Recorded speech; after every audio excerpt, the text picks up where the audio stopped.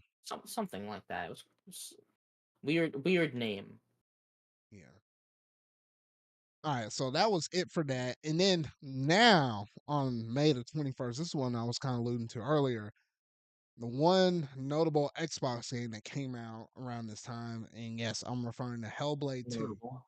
And I'm like, it was notable for not being notable because I remember in the lead up to this thing, they did not advertise this game well at all. I kid you not. Yeah, it got nominated for quite a bit of stuff for the Game Awards stuff though, mostly with like audio design and stuff. But I just remember at one point they said, "Hey, the game is out now." They just showed a screenshot, and then I think they put a link in a tweet, and that was it. When most things, if you think back with a Square Enix, a Capcom, Nintendo, or even Sony, they'll at least put a trailer out there. But I don't know. Xbox was kind of weird with advertising this one though. That's all I can really say about it though. So I don't know. That one was a little odd for my Yeah, it seemed liking. like, if you ask me, it seemed like they just kind of didn't care. Yeah, yeah. That's what I was thinking as well. But I don't know. That's Xbox. They're always weird at the end of the day. Yeah, they obviously just wanted to get this game out. Like, okay, we spent $15 million making sure that the face rig can accurately portray a woman. Let's just ship it out and call it a day. I don't know. It looked fine. I know people like the first game. I don't give a fuck. I'm sorry. Nicest way possible. I don't give a single fuck about this game. Alrighty. Well, we'll Good keep for this people train. that do though. Good for people that do. We'll keep It this looks train going, fine. man. Oh wait, I Uh, guess the only other thing I can say about that game is that, well, kind of obvious. Apparently it underperformed. You know. hey, I was kind of alluding to that earlier. They didn't market that thing at all. So I was Well, like, what did just they expect? some games still do good besides that, Zard. That's the only thing. Some games, but it's not all games. Some games. But anyway, that's it for Hellblade 2. And then in May 23rd, oh man, we had a good game come out, Steven. And keep it short. Yeah. We got to keep this train rolling. Paper All Mario and right. the Thousand Year Well, Door came out my on this day. I'm legally allowed to annoy everyone about it. I fucking love this game. Definitely my favorite game of all time. I think this is a worthy remaster. It's a remaster. It's not a remake as much as people want to call it that. It's a very good remaster. It improves some things about the original. I very much like the new music, even though that's apparently a point of contention. Some people like the new music, some people don't. I, for one, like it. I like it too. Besides that, if I had to talk about some other qualities of this game, I like the exploration a lot. I think it does a very good job at having like, a good. I guess what was it? It does a really good mix of. I'm sorry. Why am I drawing a blank? Sorry. A really good mix of. Well, I don't know. While you're thinking about it, Well, no, no, my um, my brain died. I was just gonna say it has a really good mix of like action adventure, like puzzle platforming and RPG mechanics. Like, you know, like the puzzles are very fun to traverse. The game is so charming. So many fun places to go. So many unique things to see. Like this game is creative in every single ounce of its body. Right? Like every place has like these unique characters, unique things going on. The story itself is very interesting, just with like just with the characters in it, the whole thing about like being on a treasure, like a treasure hunt. I think it's a very unique Mario game. And obviously, Paper Mario 64 already had like fun combat mechanics. This game just made it better. this game was the stuff Badges though. provide for really unique ways to play the game. What? Hey, I think I lost him for a bit right quick though. But no, Can you yeah, hear me? this Hello? game was absolutely phenomenal. In terms of at least the way how I kind of saw this game and the way how it was portrayed. It was technically one of the first times that I managed to go through and play through Paper Mario and the Thousand Year Door myself.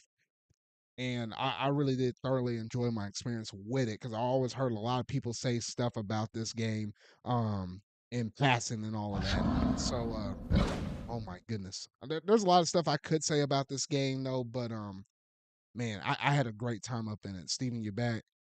Yeah, can you hear me? For me, it was you Wait, that what? left. Okay. Hello? I'm not sure what Hello? happened. I can't hear him. I don't know if he can hear me. If he Yes, I can hear can. me, he will send me a DM up in Discord though while I still ramble on right now though. But but yeah. Paper Mario the Thousand Year Door, for a game that was all hyped up and talked about from the very get go, I was thinking that, with so many people saying so many good things about this thing, I had a feeling that maybe just maybe people were just gonna say, "Oh, they were just hyping it up because it's just like based on their childhood memories and stuff like that." Like they couldn't, say anything else about it or anything like that. And then, Can you hear me, Zard? nostalgia kind of changes the atmosphere and Alright. stuff, and the way how people kind of think or remember or reminisce about a game. And I figure, hey, if I manage to go into it so many years later, it'll be okay game at best. But you might not necessarily see all the shine and stuff that might have been associated with it though. However, wait, hold on. Zard? I almost managed to fix this thing up in here though for Steven though. Um, I think I managed to get it right about. Wait, where the heck? Oh, yeah, all right. Wait, hold on, Steven. Can you hear me now? Zard, you there? Okay. No, I think somehow on Discord, my stuff flipped. I had to flip it to my actual speakers versus my actual headphones, but Alright. I Well, think that's the glad you reason fixed why it. you weren't hearing me. Yeah, Oddly but enough. Thousand Year I Doors. think my little thing Hello? popped out on me though. But hold on, give me a few seconds. Let me finish up my thought, and then I hate how this thing popped out on me. But but essentially, no, I really did like my time with Paper Mario and the Thousand Year Door though, and I just thought it was a very good, thorough experience from start to finish. All right, Steven, go ahead and say what you got to say now. Now I got you Alright, all. can you Yeah. hear me? Can you hear me? Yeah, I guess I played around my cord and popped it out. That was completely on me. But Alright, what? very very good game. Thousand Year Door, very good game. Go buy it. I would say it was my favorite game I played this year, but like, it's not a new game. I don't feel in good conscience that I can say that. Mm, But it ooh, was very good, and it was a game I played this year. The only complaint would be that sometimes the visuals, it's like Wind Waker HD, where sometimes Wind Waker HD looks better than the original, sometimes it doesn't. mm. Thousand Year Door. more than often does have some moments where like it's too bright. And besides that, there's the whole fucking 30 FPS, 60 FPS debate. Oh And gosh, dang listen, it! Don't get me listen, started on that. I all I'm gonna say is that it hopefully will be 60 FPS on Switch too, and then people can stop talking about this. Because I love the game, but yes, the original is 60 FPS, and sometimes, depending on how I want to play it, might just go back to the original only because of that. I got you. Well, at least for me, I own. It's funny how I bought this game a year or two before this game happened to be brought over to the Switch, though. However, with me just having this as being my main, first experience with it, I don't really recognize the 60 versus 30, even though I played a little bit on the GameCube beforehand. No, but I feel like with most Paper Mario games, with the simple art style it has, it doesn't really need the 60 FPS though. But like, shoot, even when people are talking about their action commands and trying to time it right there, hey, if you can't hit it with a 30 FPS and you need 60 FPS, technically that actually decreases the amount of window that you have in order to do it because the 30 FPS should actually be helping you out, not hindering you. But anyway, That's that's what all I you'd was saying. think. That's what you'd think, but they don't like the timing for some things is really bad. Like the power bounce where you bounce multiple times on an enemy. It's only after I think after 4 hits it becomes a frame perfect jump, which it was not like that in the original. Hmm. Unless they gave and allocated like more than like They more than one frame. Like if they gave it like 3 frames, then it's equivalent to more than the one frame you get for the 30 FPS. But I Yeah, don't no, know. no, they with that one specifically, they broke it on accident. There's no way they broke it on purpose. Mm. But yeah, we can go on and on about Paper Mario. We talked about it in some previous videos and discussions and stuff with the pod and all of that though. But overall, a really great game, and it's up there in terms of like some of my most memorable games I played in 2024. And then at the very end of the month, we had on May the 28th, we had Multiverses, which this is odd how I had this on my list. Weren't we just talking about this last year, Steven? When it Yeah, I quote know. unquote went on early access for a whole year, and then they took it down, and then they brought it back, and somehow got nominated for Game of the Year again. Is that the strat now? Say Well, everything's not early well, access, take it down, and put it back up? best fighting game, not game of the year. Very different. No, I meant Game Award. I meant to say Game Awards in general. But yeah. Oh goodness. But yes, I understand what you're saying. I'm not happy about it either because this game disappoints me greatly because it got so much worse when it got re-released. It's so much worse now. It's unbelievable how much worse it is. It's just so much slower. The game is so much more greedy just with its monetization. I fucking hate it. Mm. No, I don't know. They got some weird business practices. They trying to fix some stuff. They honestly, you kind of summed it up to the best of your ability. I don't know. It just doesn't seem appealing anymore. Like I felt like I wanted to play this game with you when it first was in that early access thing, but now it seems like everybody fell off the game. So I'm like, well, whatever. I'm not really gonna mess around with it too much now. But I Trust don't know. me, not worth it. Don't mess around with it. Yeah. So yeah, that essentially rounded up the month of May, and now we only have a few titles left for the month of June, and then we'll be done with the first half of the year. June the 21st, I had to put it in the list. The Elden Ring Shadow of the Erdtree DLC managed to come out. In it of itself, it's all right. For those that love Elden Ring, you probably love the heck out of it. I just have to say why the heck that mess was nominated in the as a contender for game of the year was like beyond me. Thankfully it didn't win it, but like what the freak? That's all I gotta say about it, unless you played through it, Steven. No, I have not. Wait, but did you play through the original Elden Ring or no? New. Oh, okay, okay. That's our other group of friends. All right, I see you. But yeah, they did come out on June 21st. And then I forgot about this one, Steven. On June 25th, we had Super Monkey Ball Banana Rumble. That was a whole new Super Monkey Ball game. I'm like, what the freak?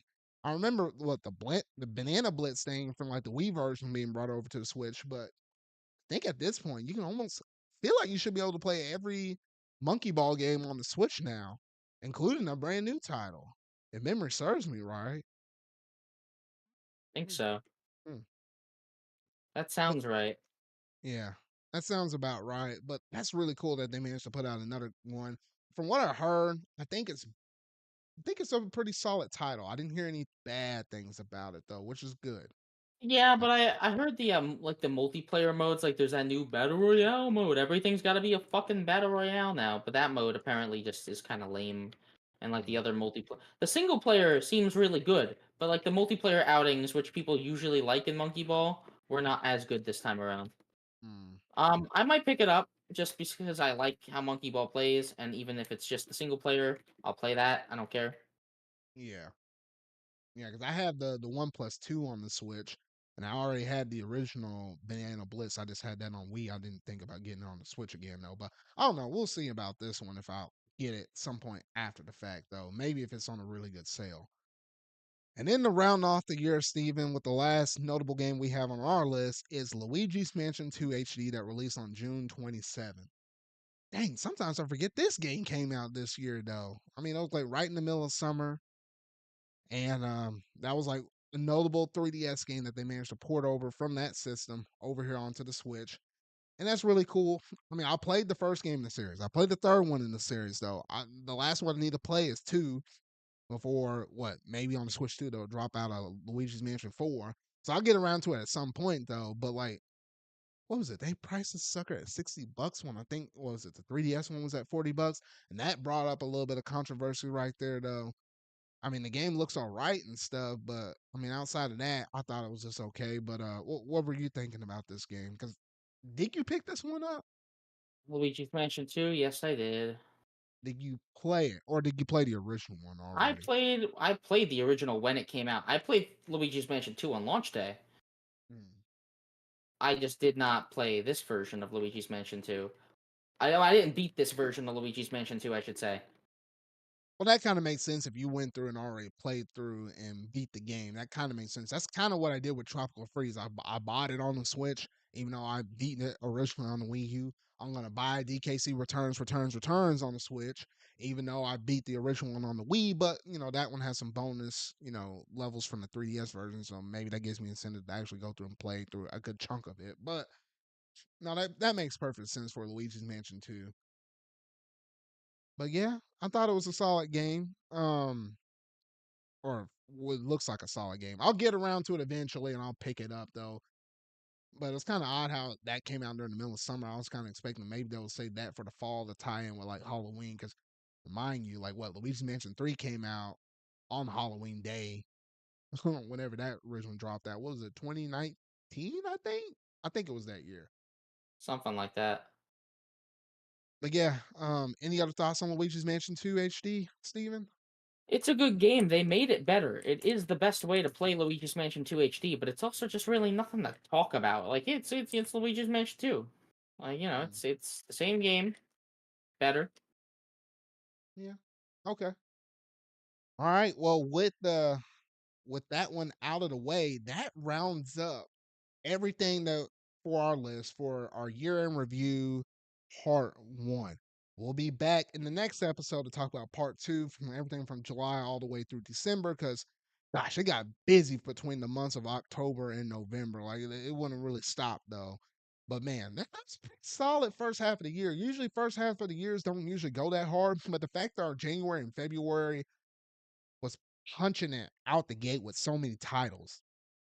That was kind of unheard of. I don't remember ever having to report on or play that many games at the start of that year, especially in the months of January and February, though. But that was kind of wild, though. But overall, a pretty solid 2024, at least for the first half. Anything to sum up the first half, Steven, on your side?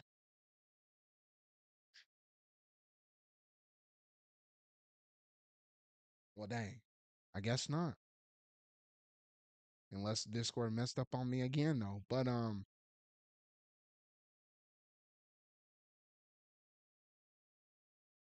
oh wait, now that might be okay. There we go.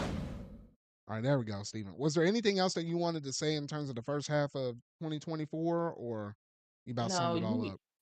you got really laggy as you were stopping to talk about Luigi's Mansion 2 HD.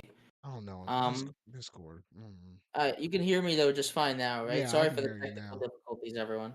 Yeah. Hopefully everything on the stream is fine. No, the stream is fine. Like All right, OBS but haven't gave me yeah, any issues, but um, yeah. either way, Luigi, it's tough because it was a good like we had like good titles, but it wasn't really anything mind blowing. For me, Paper Mario Thousand Year Door is amazing. Like it's a miracle that game even happened. But like it's a lot of remasters, a lot of this and that. I didn't care about Elden Ring. That probably would have been a big thing for me if I did. Another Krebs Treasure was cool. Final Fantasy VII Rebirth probably is really good. I'm gonna get to it. But besides that, it was just a lot of remakes and remasters and collections and stuff like that, and this and that. We didn't really have any heavy hitters in the beginning of the year. But like, it's a slower year, and I think for a slower year, we got a lot of things all in bursts. Yeah. I And then mean, you had April. So one of the months had to be dead. yeah. A lot of these were a good amount of remakes, remasters, stuff. You had some cool stuff at the beginning.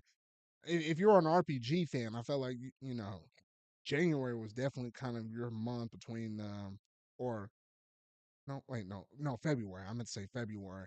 Between like Grand Blue, Persona 3, Final Fantasy 7 Rebirth. I mean, that was a good month right there. Obviously, yeah, like Dragon Infinite Wealth and much January though. So I think January and February are probably like the best couple of months in that first half of the year. Then we just kind of really slowed down towards that second half until like you barely almost got to Paper Mario and the Thousand Year Door though. But overall, not a bad first half for a given year for 2024 though. So with all that being said, that's basically gonna do it in terms of my ZardCast episode 96. A lot of stuff we went through and talked about though, but we had a pretty good time just going through and just talking about You know, all of the stuff that for our year end reviews as well as a few things with Switch 2 stuff, Sonic 3 stuff. Just overall a good time though. But yeah, Steven, with oh oh, what were you sorry. about to say? No, Uh, go I ahead. was just gonna I was just gonna say that, basically next podcast is gonna be a part two to this one. We'll be talking about the year in review for the rest of the year and also Sonic Movie 3 more in depth with spoilers. Yeah. So you can all And look forward to that, and fingers crossed, we'll see what happens with that Switch 2. I'm kind of hoping I it think it's doesn't happen. happening.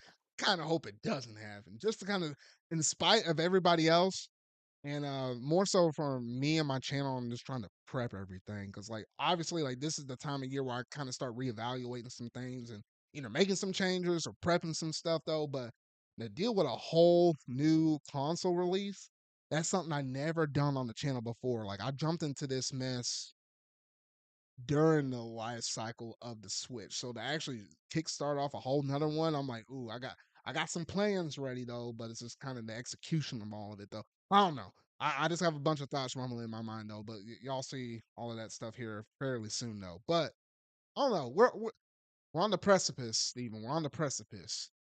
And you said there's gonna be something happening this week. I say no, but I we think will so. see. We'll let the fine people know.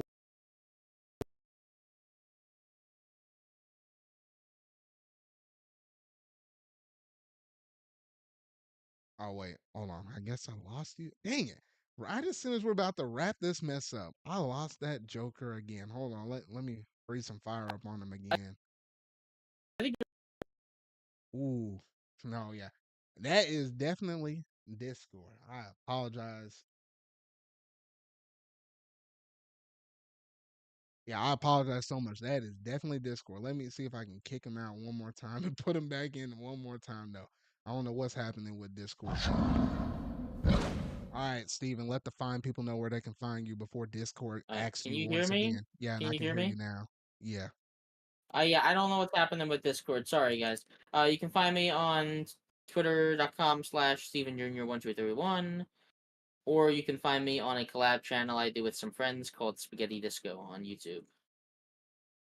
Alrighty, and that's gonna do it in terms of this ZardCast episode 96 though. So if you really like this video, make sure you're gonna hit that like button, go ahead and hit the subscribe button and that bell to stay up to date on all things video game related I feel like talking about and discussing.